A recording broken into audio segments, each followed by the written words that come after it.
Jeremy Swayman just backstopped Team USA to gold. Elias Lindholm led the tournament in goals, and the Boston Bruins should definitely be fired up about both.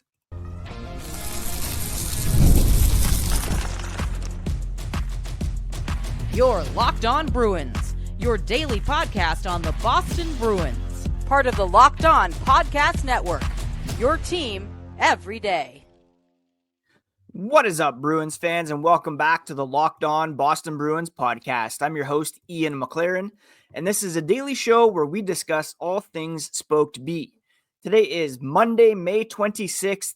Thank you so much for making Locked On Bruins your first listen every day. It's part of the Locked On Podcast Network, your team every day, and today's episode is brought to you by Monarch Money. Take control of your finances with Monarch Money. Use code LOCKEDONNHL at monarchmoney.com for 50% off your first year.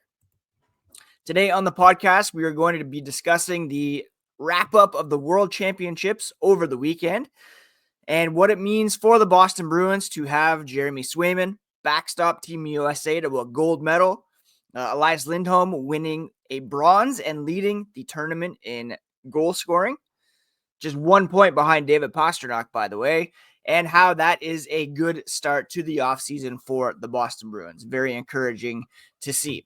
Before we get into all that, a quick reminder, you can find the podcast on social media at Locked NHL Bruins. That's on X, Blue Sky, Instagram, and even TikTok. You can find me, my hockey thoughts, dad jokes at Ian C. McLaren. And I am a lifelong Boston Bruins fan. I've been covering this team for various outlets, as well as the NHL at large, for about 20 years now. And over the weekend, a couple of black and gold players won gold and bronze in Jeremy Swayman. Well, a few guys won gold for the Bruins. Swayman, Andrew Peeke, Mason Lohrei was a member of the team, although he did not play in the gold medal game. And Elias Lindholm taking home a bronze medal after Sweden defeated Denmark. Now, let's be real here. The World Championships isn't best on best, and it's not as glorious, of course, as winning an Olympic gold medal. Not as high profile as the Four Nations face-off that we saw this season, and certainly a far cry from a Stanley Cup. NHL players who are over there taking part in this tournament, usually they're guys that didn't make the playoffs or who were ousted early. But for a Bruins team coming off a very disappointing 2024-25, Jeremy Swayman's performance, as well as Elias Lindholm's performance, coming home with medals, is a great start to the offseason for a couple of players who have a lot to prove coming up in 2025-26.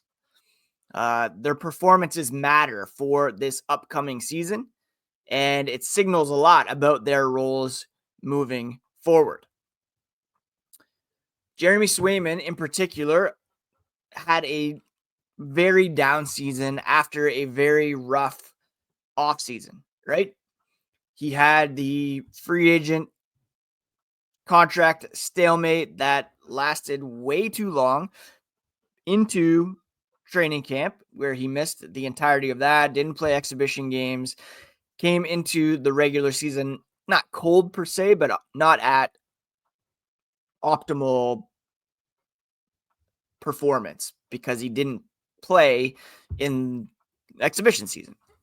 And it kind of just spiraled from there. He did have a lot of time to refine his game. He had some good performances along the way, but overall a down season where he had a sub 900 save percentage for the first time in his career.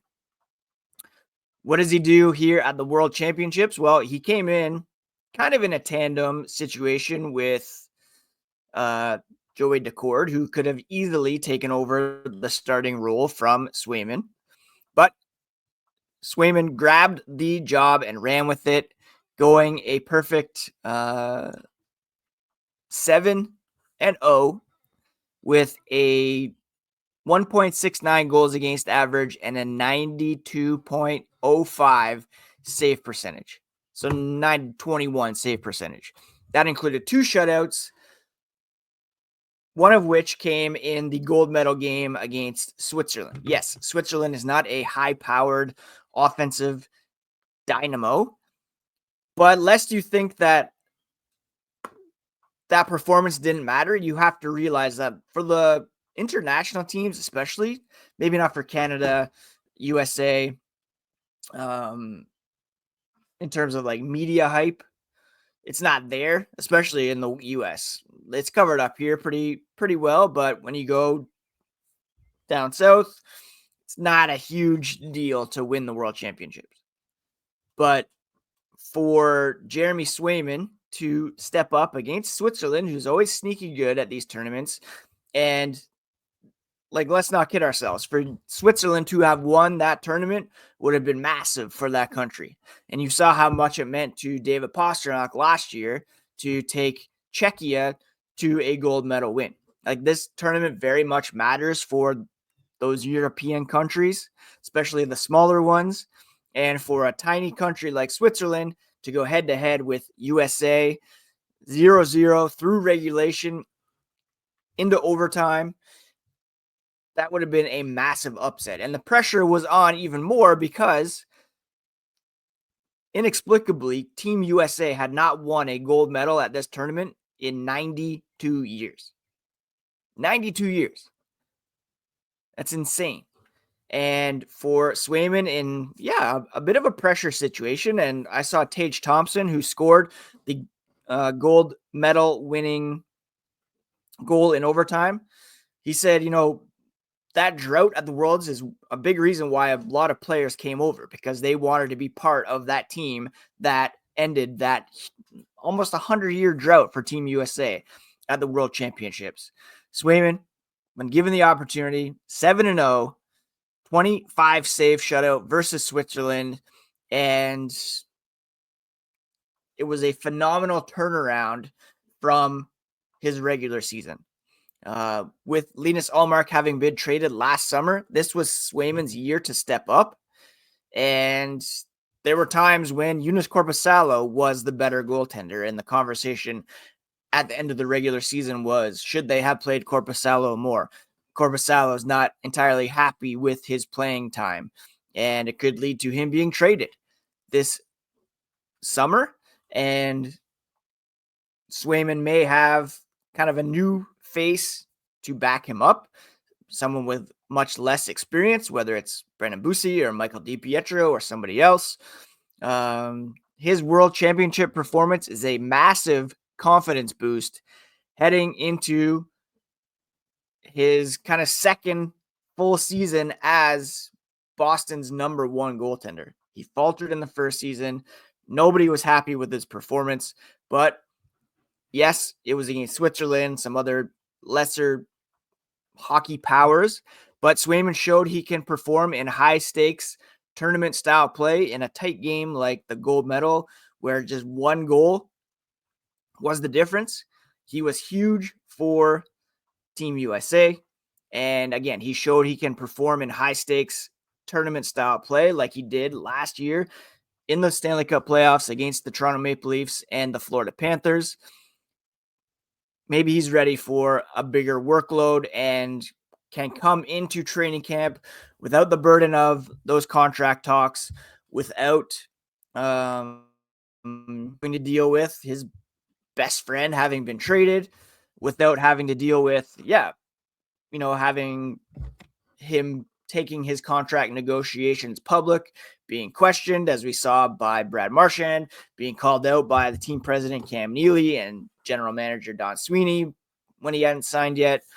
Hopefully all that pressure, maybe not gone, but it's released a bit by just going out there, having fun, getting the job done, and helping Team USA win their first gold medal at the World Championship in 92 years with some pretty spectacular numbers.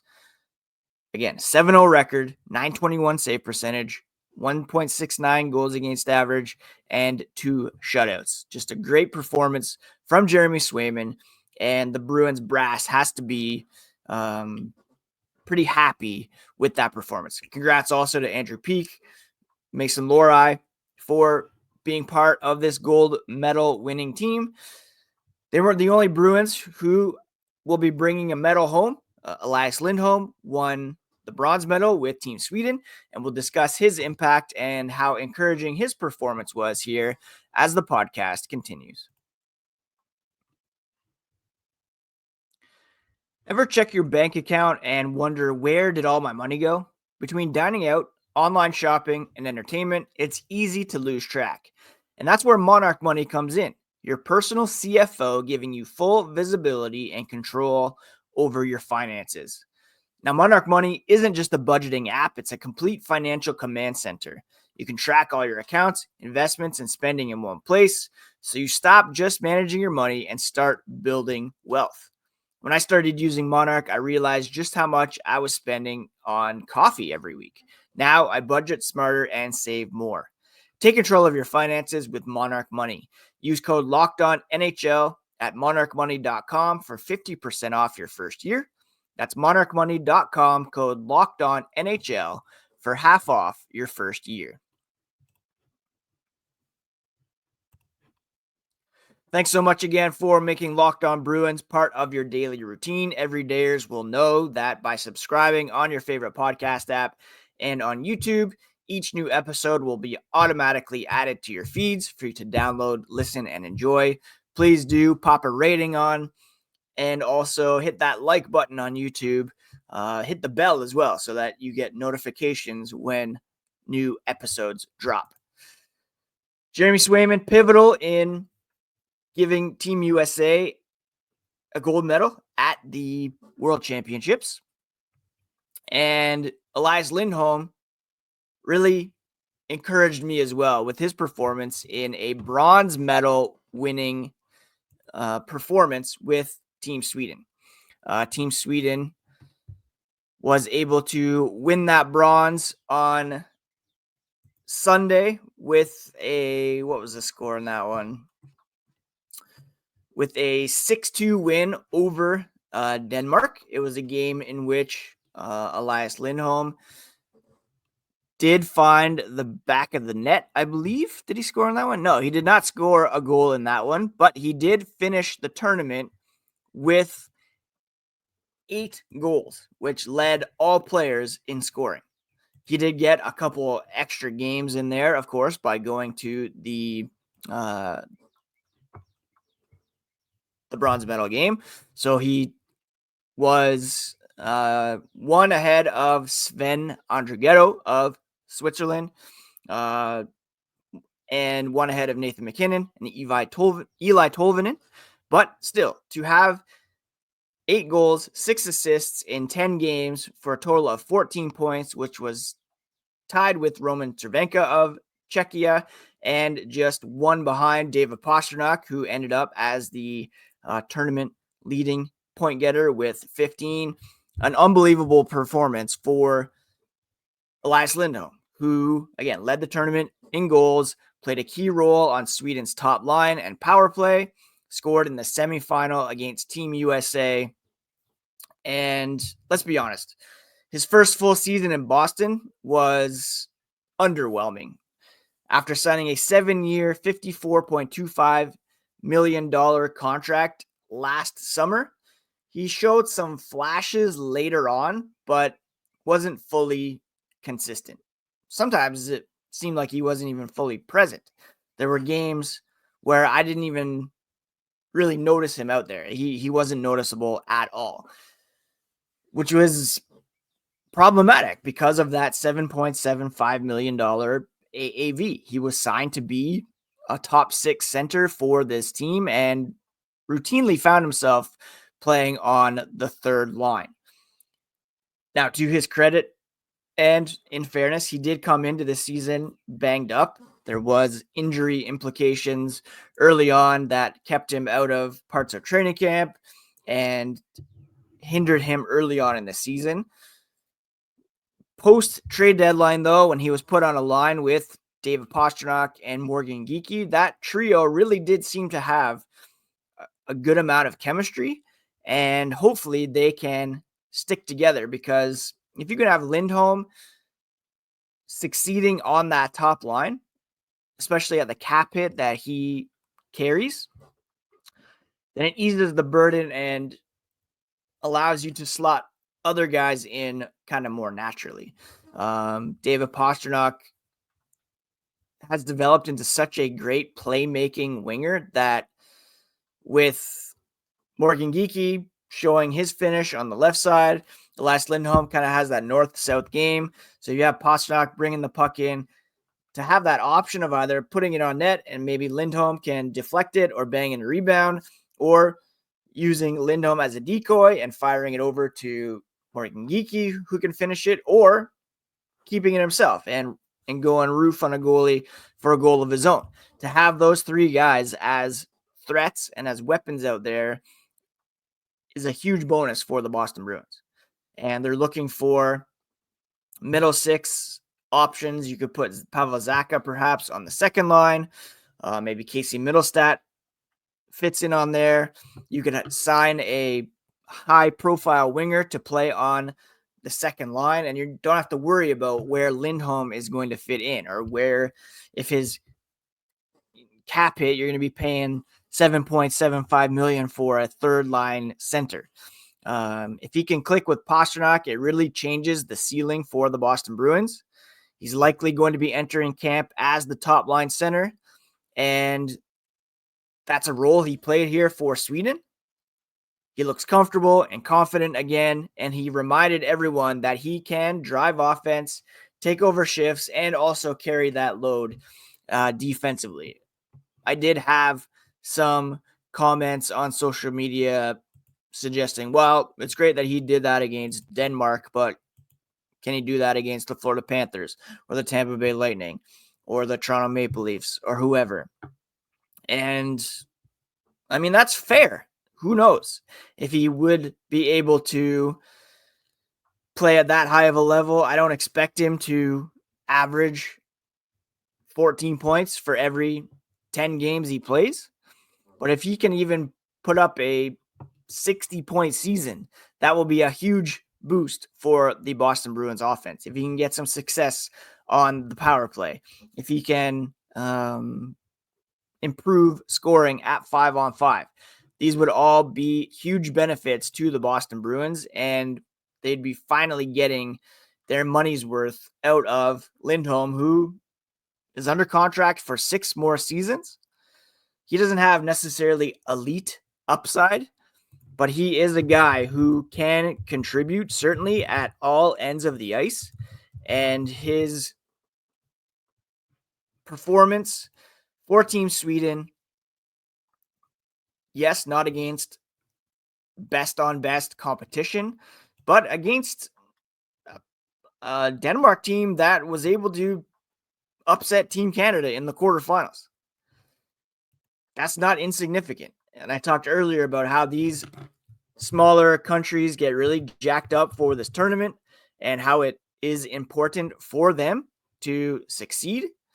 That's not nothing, right?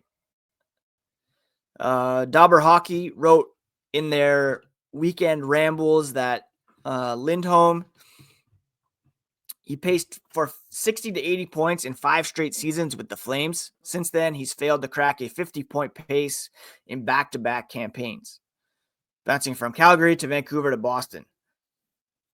A deeper look, they said, provides a source of optimism. Lindholm's first year with the Bruins was a disappointment overall, but he showed new life down the stretch with 11 points in his final 11 appearances. During that period, he spent most of his minutes beside Pastrnak and Geekie on the top line. Through 79 minutes together, that trio outscored the opposition 16-4, dominating opponents in shot attempts and high-danger scoring chances.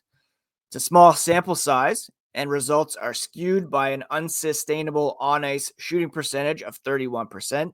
But with such favorable results, there's good reason for that trio to reunite next year, assuming Geekie re-signs as an RFA.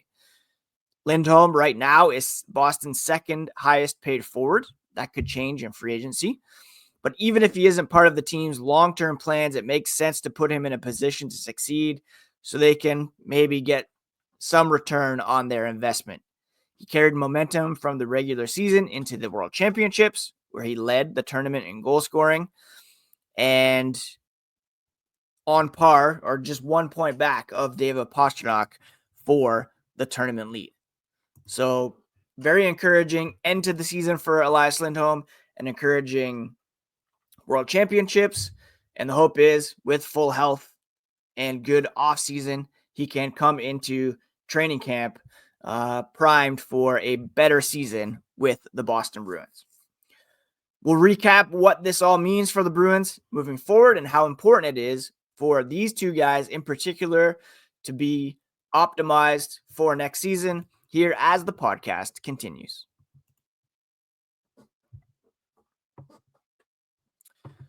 Speaking of Dauber hockey, I forgot to mention that they also had a note in today's column about Jeremy Swayman, saying that the World Championships benefited him perhaps more than any other player in the NHL. Lindholm certainly surprised with his performance. David Pastrnak, we all expected him to go out there and dominate, trying to help Czechia defend their gold medal. And here's what Dauber wrote, or their note said this morning. One player that really benefited from this tournament was Jeremy Swayman. After the worst regular season of his career, he bounced back with a perfect 7-0 record, 1.69 goals against average, 921 save percentage on the international stage. He himself acknowledged feeling rejuvenated after this tournament, gaining confidence and rediscovering his game. That sets the stage for a bounce-back performance in 2025-26. And that quote came from Aaron Vickers of NHL.com. Swayman said, "I tell you what, this tournament and this group rejuvenated me as an individual. I gained so much more confidence, found my game again. I was happy again. I just learned so much. This year was obviously an up and down for me personally, and to come here and be surrounded by such quality human beings and getting a job done, that's a turning point for me in my life. I couldn't be more excited for it." So very cool there, and hopefully that positively impacts the Boston Bruins. It was a rough season for Boston. They missed the playoffs, underperformed on all levels, and fans are looking for something to believe in. This certainly helps. Last week, we had the contract extension for Don Sweeney to kick off the offseason. Not super inspiring for a lot of people. The coach coming up, draft, free agency. We needed to be reminded of how good Jeremy Swayman can be. He's now the guy in net. Lindholm is the second highest paid forward on the roster, and both just prove they can lead high caliber teams on the world stage. That's not nothing. And I really do think, and I've said it before, everydayers will remember the trade deadline, I think was big for Lindholm in that coming into a new team with an established core and an established leadership group, it's kind of hard to assert yourself, know where you fit in. But with Brad Marchand gone, Charlie Coyle gone, Brandon Carlo gone, and after seasons in which Nikita Zadorov and Lindholm were signed to be big parts moving forward, I really think the trade deadline and that vacuum that was created allowed Lindholm to step up and see himself more as a leader on this team. And he knows he signed long-term at a high cap hit. He knows what is expected of him, and he no longer has to defer as much in the room to a deep pool of core players ahead of him. There's Pastrnak, there's McAvoy, there's Swayman, and now Lindholm and Zadorov, as well as Hampus Lindholm as kind of those core guys. If you can put Lindholm back on that top line and he can succeed with Pastrnak, with Morgan Geekie. That's huge for this team. If they can build a system that supports Swayman with strong defense, a solid penalty kill, more evolved offensively, so the puck is at the other end of the ice. Leadership roles will grow in the room for both of these guys. And look, the Bruins aren't starting from scratch here in this retool. Swayman's a proven number one. Lindholm's got more upside than he showed in year one with the Bruins. Now it's up to them to take this experience from the world, bring it back to Boston, and for the Bruins to fill in the gaps around them. There's still a lot of work to be done in terms of the roster. There's work to be done in terms of hiring a head coach. There's work to be done at the draft, in free agency, and trades. But to get those guys performing at high levels on that big of a stage is, of course, incredibly encouraging for the Boston Bruins and their fans. That's it for today's episode of Locked On Boston Bruins, my friends. Thank you so much for taking the time to listen. I hope you all are enjoying your long weekend. If you're down in the States, Memorial Day, happy Memorial Day to all. Thank you to all for your service. Up here in Canada, just another Monday. It's beautiful outside. Please do take care of yourselves. Take care of each other no matter what you are up to today. Please do subscribe on your favorite podcast app and on YouTube to Locked On Boston Bruins.